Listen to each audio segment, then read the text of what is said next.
Bienvenidas y bienvenidos, estimados estudiantes, a nuestra segunda clase de propiedades ondulatorias del sonido.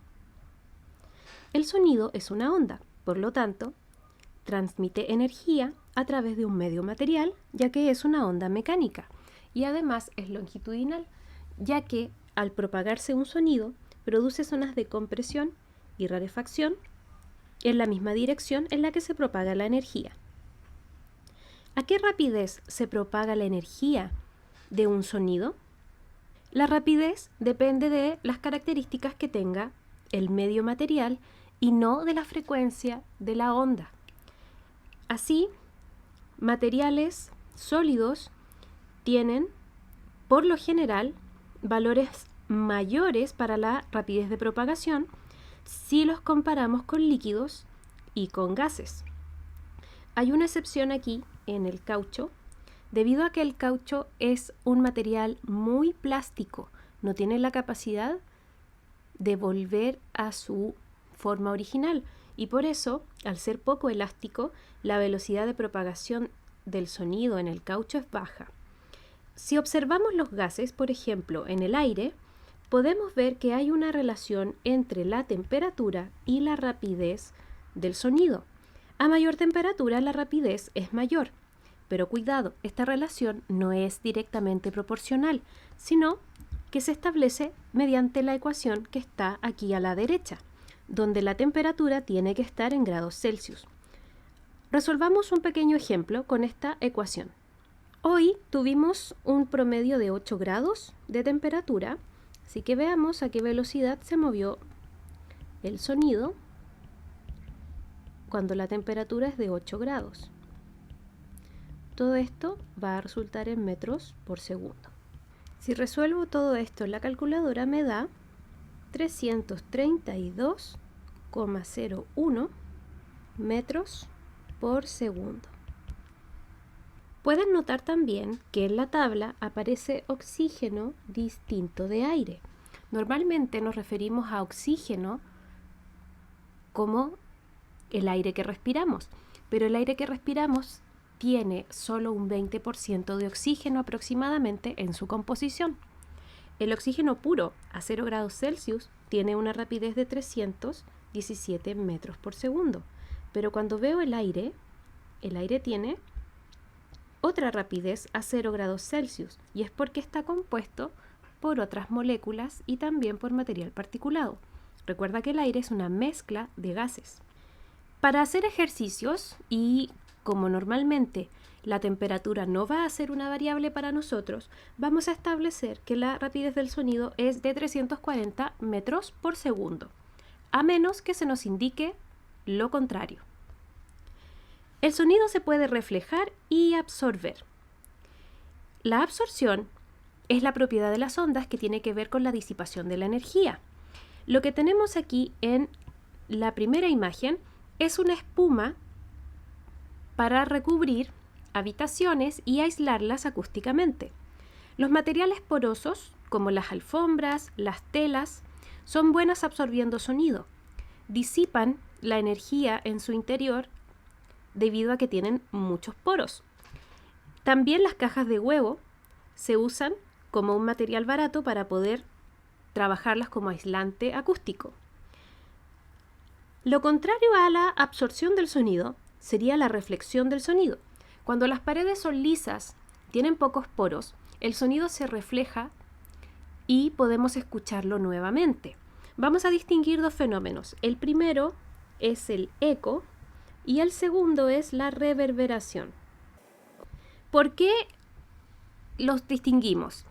Ambos son reflexión del sonido, pero en el eco se puede distinguir el sonido que se emite con el sonido que se refleja. En cambio, en la reverberación, los sonidos se superponen entre sí y resulta un efecto que quizás han escuchado que se llama catedral. Y por eso aquí hay una imagen de la Catedral de Santiago. Cuando estamos en un lugar muy amplio con paredes lisas y hablamos, escuchamos una especie de zumbido detrás del sonido. A eso le llamamos reverberación, una especie de ruido de fondo.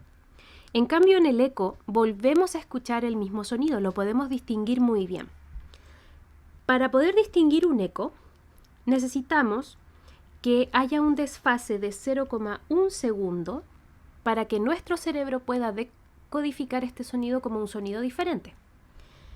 ¿A qué distancia tendría que estar esta persona de esa muralla, de esa montaña, para poder escuchar su propia voz de vuelta?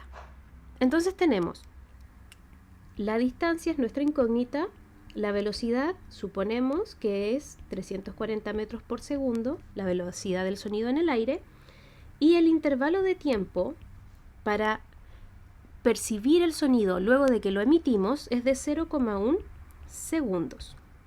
Tenemos una fórmula que establece una relación entre estas tres variables, que es la definición de la rapidez. Distancia dividido tiempo. Ahora, esta distancia será recorrida 2 veces por el sonido. Voy a modificar esta fórmula a 2 veces distancia partido por el tiempo, solo cuando tenga una reflexión de sonidos, porque el sonido va a ir y volver, por lo tanto va a recorrer 2 veces esa distancia. Como quiero despejar la distancia, el tiempo va a pasar multiplicando y el 2 que está multiplicando va a pasar dividiendo. Y ahora sí voy a reemplazar 340 por 0,1 dividido 2. Y voy a anotar al otro lado qué es lo que me va a resultar. Y el resultado es 17. Y como es una distancia, la unidad de medida debe ser metros. Así que para percibir un eco, debemos pararnos por lo menos a 17 metros de una muralla. Claramente, si estamos en nuestra habitación y hablamos fuerte, escucharemos un rebote, pero ese rebote va a corresponder a reverberación, no a eco. Vamos a repetir el ejercicio, pero en otro contexto. También se trata de un eco, pero va a ser con una señal de ultrasonido. En este caso, nos dicen que se desea determinar la profundidad en la que se encuentra el fondo marino. Para eso se utiliza el sonar de un barco que emite una señal ultrasónica hacia el fondo marino y la recibe de vuelta 3 segundos más tarde. Así que el tiempo en ir y volver es de 3 segundos. La rapidez de propagación del sonido en el mar es de 1500 metros por segundo. Y da lo mismo si es sonido o ultrasonido, la rapidez no depende de la frecuencia, sino que depende del medio de propagación.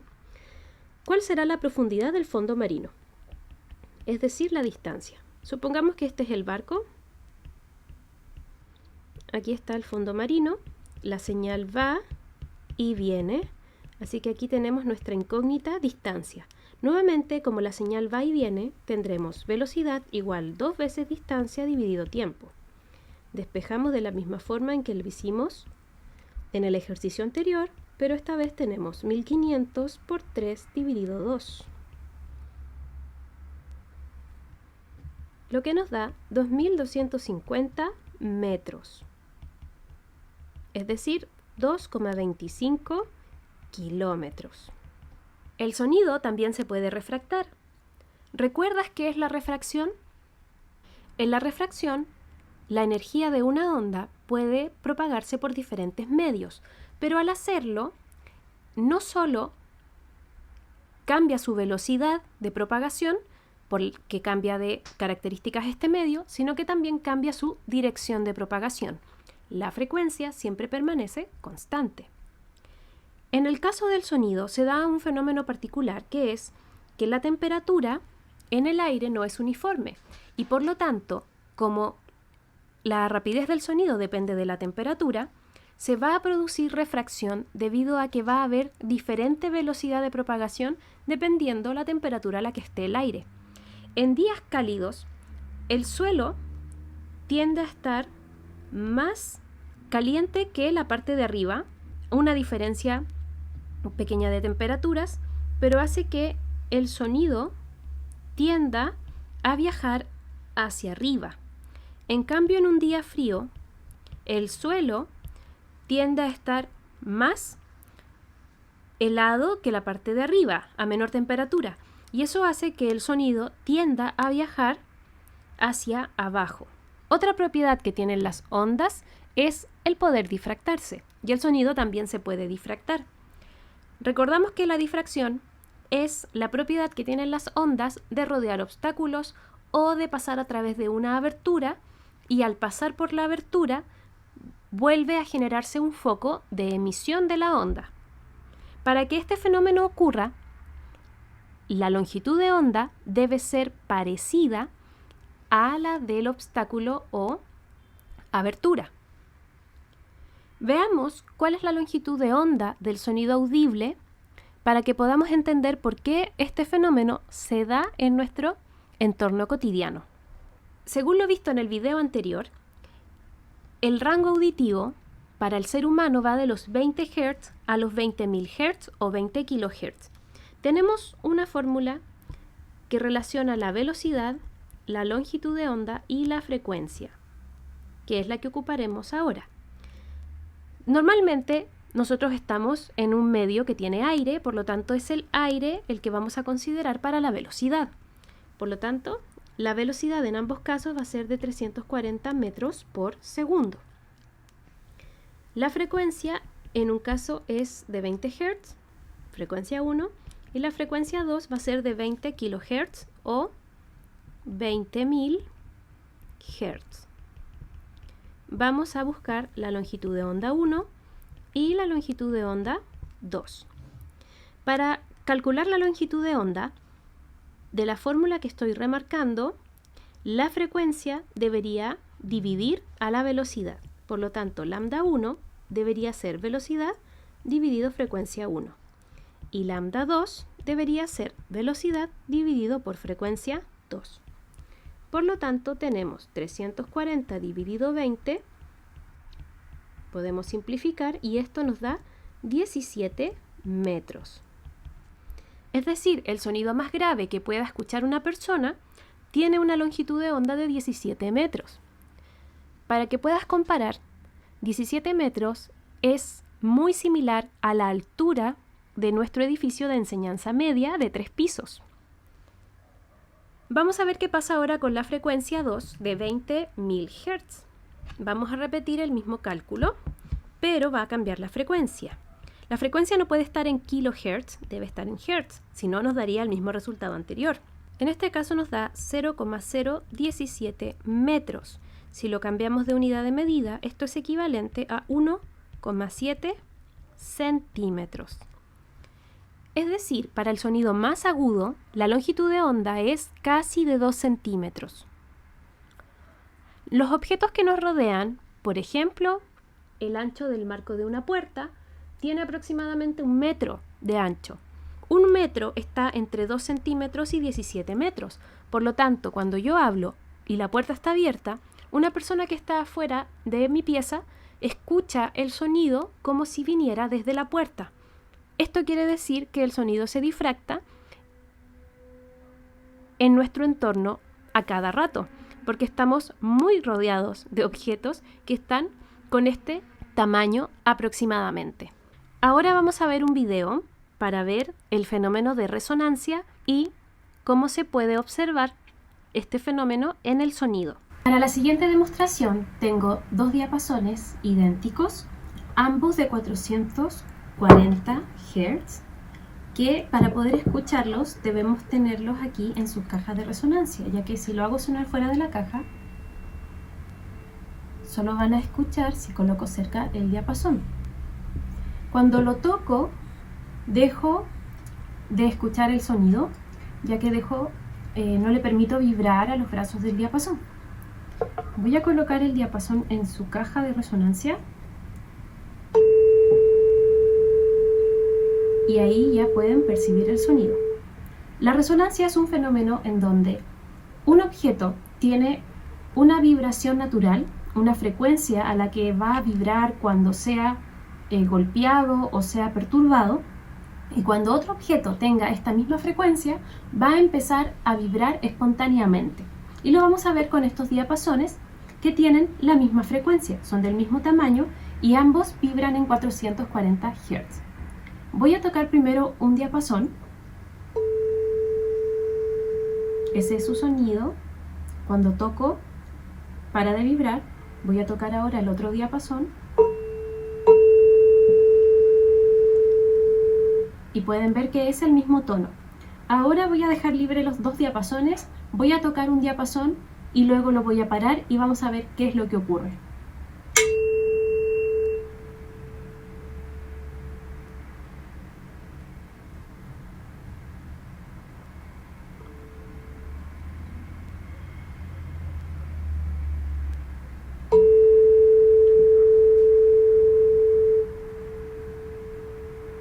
Ahí continúa sonando el segundo diapasón al cual no he tocado. Ahí dejó de sonar. Hagámoslo al revés.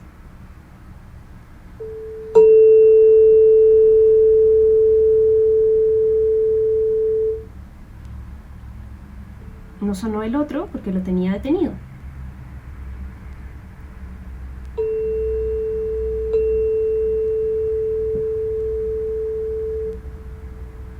Se escucha muy despacito este. Voy a volver a hacerlo con la mano derecha.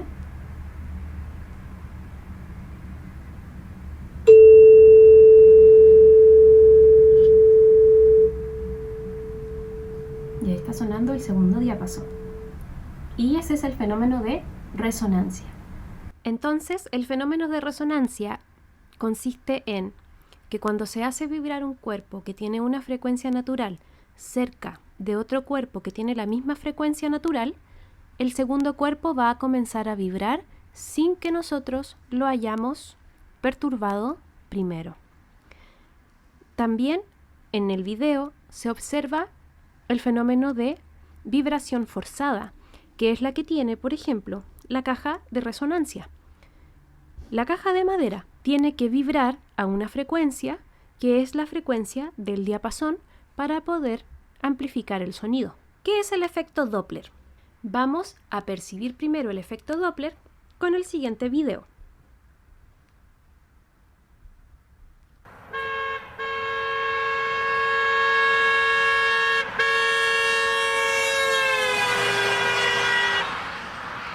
Podemos ver en el video que la persona que está grabando está quieta y se mueve un auto que tiene su bocina funcionando durante largo rato. Nota cómo el tono del sonido de la bocina cambia cuando se acerca y cuando se aleja. El efecto Doppler es un cambio aparente en la frecuencia que se percibe cuando se mueve el receptor y/o el emisor. ¿Por qué este y/o? Porque podría moverse solo el receptor, podría moverse solo el emisor o ambos. El efecto Doppler es típico escucharlo en las ambulancias o en los carros de bomberos, pero también en los trenes cuando tienen activada su bocina o su campana, ¿verdad? Y la persona que descubrió este fenómeno estaba esperando un tren y se dio cuenta de que cambiaba el timbre y se dio cuenta que cambiaba el tono del silbato del tren cuando éste se alejaba o cuando éste se acercaba. ¿Por qué ocurre este cambio de frecuencia? Es un cambio aparente, porque la frecuencia la da el silbato del tren, pero nosotros somos los que escuchamos un sonido más grave o más agudo. ¿Qué tan grave o qué tan agudo se percibe? Depende de la velocidad que tengamos nosotros o que tenga el tren. Si estamos detenidos, el tren y las personas, el sonido del silbato va a formar ondas esféricas. Cada círculo que estoy haciendo representa una zona de compresión. Así que la longitud de onda es más o menos parecida para el hombre de amarillo y para el hombre de negro. Pero si el tren se está acercando al hombre de amarillo, lo que va a ocurrir es que va a percibir más compresiones que el hombre de negro, que va a percibir menos compresiones o las va a percibir con un intervalo mayor. Entonces, si dibujo nuevamente, para la persona que está a la izquierda, la longitud de onda comienza a achicarse y el sonido se percibe más agudo, Y para la persona que está a la derecha, la persona que está de negro, la longitud de onda se alarga y por lo tanto el sonido se percibe grave. Así que cuando el tren se acerca se escucha agudo y cuando el tren se aleja se escucha grave. Veamos nuevamente el video anterior. Cuando el auto se acerca se escucha agudo y cuando se aleja se escucha grave.